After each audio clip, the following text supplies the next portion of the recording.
Melodifestivalen 2020. The grand final stage has been reached, and we have the big pleasure to be in the Friends Arena backstage, and we are talking now to Mohombi, who was there last year with Hello, and now he's here. Hello, Mohombi. Hello. Good to see you again. Good to see you too. It's a pleasure to be back. Likewise. Well, it's also for us. It's good to be back and enjoying this whole music festival again.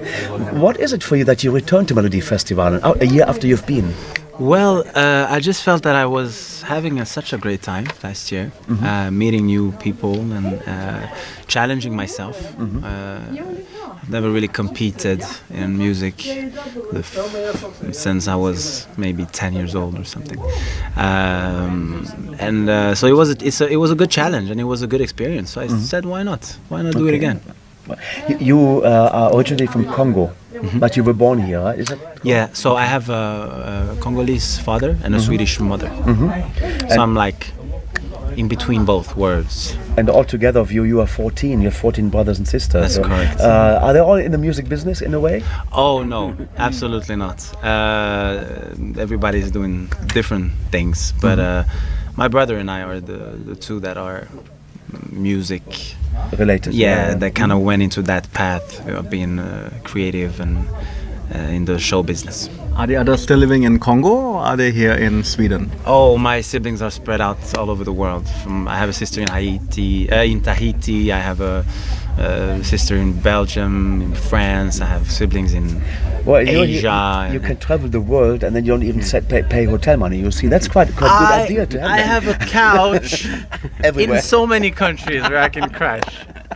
Wow! One of the impressive things I was reading about you. You were the first artist to be signed by Red One. Yes. How did that come up? Wow. In 2008, I decided to move to California, to Los Angeles, with a friend of mine, because we felt, we had a big dream, and we went to the city of dreams, right? And it happens to be, so we're in that compound where we found our flat, our apartment. There was the guys from Red One's team that was living in the same with neighbors, right? So we would meet at the pool or hang out, go, and then we became friends. We'd go to the restaurants, eat lunch, whatever. And one day they told me, yeah, we really want you to meet with Red. We believe you have something, and you're a good songwriter, you're a cool guy. Like, we want to introduce you to the boss. And they did. And we kind of connected instantly and became, it became like a big family. And that's how it all happened. What is the music style that you at that time sang? The music style? I was very into. The main reason why I moved to Los Angeles was for songwriting, because I wanted to write songs and in different type of musics, right? Different genres and. But my style back then was R&B. There was a lot of R&B back in those days. Before you also were with your brother doing the bumpy ride in, was it 2010? Was it a Melodifestivalen as Avalon? This was 2005. 2005, wow. Yeah, this was a long time ago. Yeah, you have a big history there in Sweden on the music business. Yeah. It's amazing. Yeah. I definitely grew up in this business. I've done this for so long, and my brother and I had such an amazing time together as a group, and then he took more of a business. He had more aspirations of becoming like manager, taking care of business side of music, and I was still the creative part of it. Yeah, he was smart move of him actually. Well, I'm still doing the clown on stage, and he's collecting the checks. So this year's song is called Winner. Can you tell something about the history of the song, and was it like for you just when you heard the song that you were convinced, I'm going to participate with this one? Well, it was it's quite a funny story, because I wasn't planning on coming back this year. I only had one condition, and it was the song. So I was like, if I go back, I really have to. If I do this again, I really need to have the right song. It has to feel good and stuff.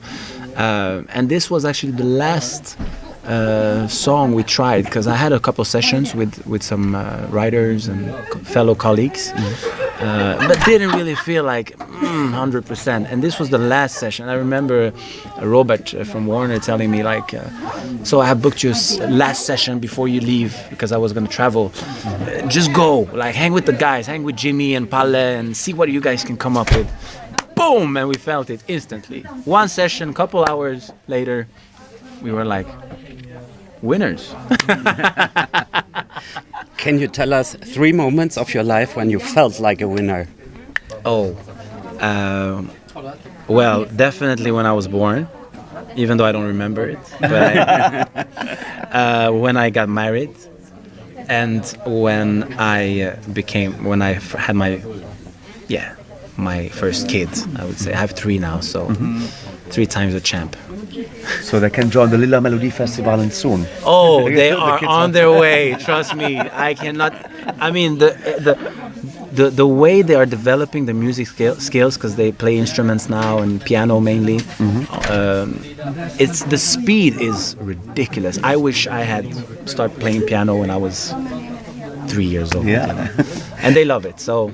Definitely musicians. I also read about you that you have collaborated with Pitbull, which is who is a big music name as well. So how did that come up?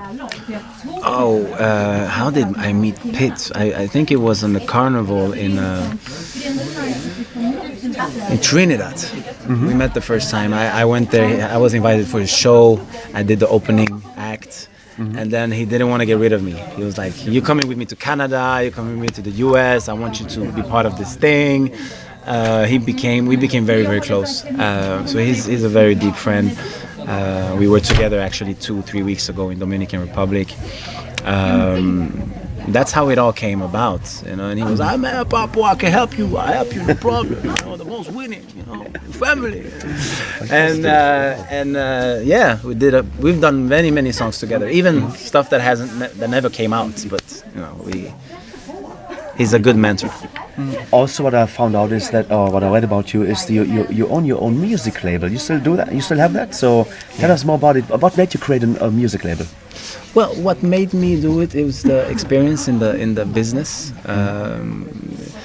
I belong to the type of artist that had to learn everything from scratch. You know, I bought my computer. I didn't even know how to use a computer, but and then all of a sudden I started making beats and writing music on this computer. A couple of weeks later, I was.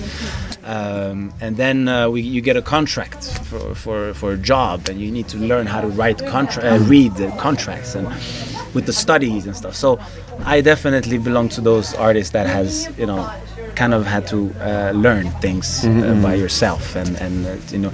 So for me it was very. I understood very early, at the very early stage, that I need to be the captain of my own boat, of my own ship, and not give control to somebody else who really don't care about me, you know? And only cares about his salary. So ownership is so important. I cannot emphasize that enough. You also won some awards in your life. Which of those awards is the most important one for you? Well, I think from prestige point of view, I think winning a Grammy. Now I have 2 Grammys. Wow. American Grammys is a big deal, because that's where you kind of set the bar when you're a kid and you're dreaming that one day I will become a famous musician, right? For me, it's never really mattered if it's me on stage, if I have the spotlight or somebody else has the spotlight, as long as I'm part of the whole process. So having 2 Grammys is something that, you know, who says 2 says 3. So I'm just going to keep on working. To get 1 is really just amazing. You have 2 of those. So you are a winner, basically, you see. And then the song Winner comes on to Melodifestivalen that you're going to be singing in the final. You directly qualified from semi-final 3. Yes, correctly. Would you want it to have gone through the second chance rather to the final? No. But I didn't have time. but the reason I'm asking this because in Sweden all the other songs are being blocked that go into the final. That's true. So your music was blocked basically. Yes. So yes. When we talk to the artists that go through the second chance, they actually love it. Yes. The exposure is bigger. Totally, and I agree 100%. They have more streams than my song, you know. But there's some. I mean, after all, it's a competition. So when you get like a ticket straight to the finals, it feels good, and it gave me time to spend time with my family and stuff. So and to relax for the whole thing. No? I think it was that was the way I was supposed. That's the road I was gonna take. You are such an international person. So do you see your musical future also more in Sweden or more abroad somewhere? Well, that's an excellent question, because the main reason why I'm participating in Melodifestivalen is not only because it's a great experience, but it's also because it's a really good way for me to keep a steady relationship with the Swedish music scene and all the fans. It's such a huge platform. It would be such a waste to not be part of this journey. So definitely it's a way for me to kind of make my roots grow stronger in Sweden, because this is where I started. I was a kid in the suburbs of Stockholm, started rapping and became like a little community celebrity, and I owe everything to Sweden when it comes to developing and improving my skills as a musician. So it's close to my heart. Yeah, so we are very happy that you are back here. Yesterday we were a little bit worried because there were like some reports about your health issues. Yeah. How do you feel about this? And was it for you on purpose that you were talking about it, or was it like escalated by the media? Well, I was sick, but I feel a lot better now. I think raising malaria as a sickness you can never really. I think it should be spoken about even more. So I had a revelation actually to even start speaking more about malaria, because it's one of the most deadliest sicknesses in the world, and the only reason why is because of poverty, because not everybody can afford the medication, and it costs like $5, and 3,000 kids die every day.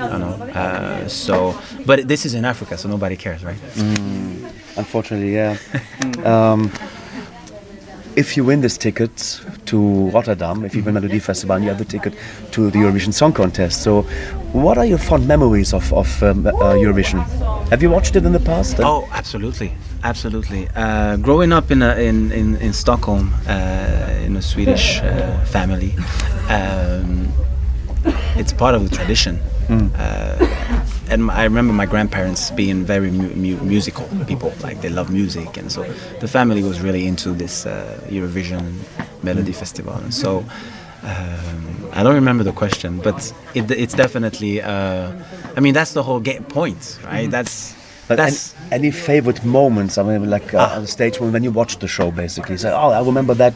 For instance, I remember Lil Lindfors losing her dress on stage. So in '85. So that sketch, basically. So, is there anything like this that you remember from the recent Eurovisions? Or songs that stood out for you? Yeah, I think Euphoria was a big moment for me, because as a songwriter, I really thought that song was a 10 out of 10, like a super well written, well performed, obviously, by Loreen, and that was a big moment. I have earlier memories as well from being a kid. We had the Aphrodites, we had the there's so many memories, right? So many memories. So now we're going to be part of the history of Melodifestivalen when you sing the song now on stage, and we wish you all the best of luck. Lycka till for Mohombi. The song is called Winners, Melodifestivalen 2020. Let's go!